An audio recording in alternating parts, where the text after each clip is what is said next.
সকল রকমের electronic device নেওয়ার নিষেধ। ইলেকট্রনিক এটা ডিভাইস ঘড়ি সবে আছে, পরীক্ষা নির্দেশনা এটা দেয়া আছে। What is this? কি সিস্টেম? দেশে কি শুরু হলো? একটা ঘড়ি নিয়ে বাচ্চা স্কুলে যাবে, সেই ঘড়িটা নিয়ে যেতে দিচ্ছে না পরীক্ষা থেকে। সামনে আসেন, আমরা বলতে পারতেছি না। আপনার নির্দেশে তো চলবে না, আপনি বোর্ডের নির্দেশে চলবে। বলুন একটা আইন দেখেন, আপনি দেখান কোন আইনে আছে, কোথায় আছে? একটা তো থাকতে হবে, বোর্ডের নির্দেশ থাকবে। কেন এই বস্তা কেন নিতে দিচ্ছে না? কি সিস্টেম? পরীক্ষার দিক নির্দেশনা থাকে, দিক নির্দেশনা এটা করা যাবে, এটা করা যাবে না। আগে কেন বলেন না আপনারা? এইটাতে বাচ্চা সেই জীবনে প্রথম পরীক্ষা দিতে যাবে, তাকে কলমের বস্তা দিতে দেবে না। Why? এটা নেওয়া যাবে না কেন? এই দেশ চাইছিলাম, এইটাই হচ্ছে।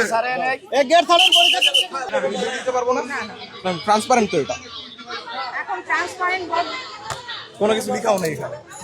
মানে এখানে তোমাকে কি বলেছে এটা ছাড়া? আচ্ছা, ওখানে বলেছে ট্রান্সপারেন্ট নেওয়া যাবে। এই যে তুমি একটু পড়ে দেখো তো, এখানে একটু পড়ে দেখো, এখানে একটু পড়ে দেখো যে তোমার পরীক্ষা, এই যে কোনো পরীক্ষা কেবল প্রবেশপত্র, রেজিস্ট্রেশন কার্ড, অন্য কোনো নোট, কাগজ, বইপত্র, মোবাইল ফোন, অন্য কোনো নির্দেশনা আছে এখানে আপনার।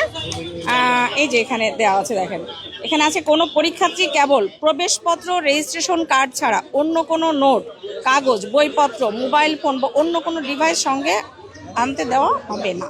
তো ঘড়িটা তো অন্য কোনো ডিভাইসের মধ্যে পড়ে, সেই রুমে সরকার তো ঘড়ি দিয়ে দিয়েছে। আর অভিভাবকরা যে আসলে এখানে এই ধরনের কথা বলছে, আসলে এই বিষয়টাকে আপনি কিভাবে দেখছেন? এখন অভিভাবকরা তো আজকে প্রথম পরীক্ষা, একটু ওনারা ইসে থাকে, আসলে টেনশনে থাকে, সেই টেনশন থেকেই বলছে। ওনারা যদি এটা পড়ে দেখতো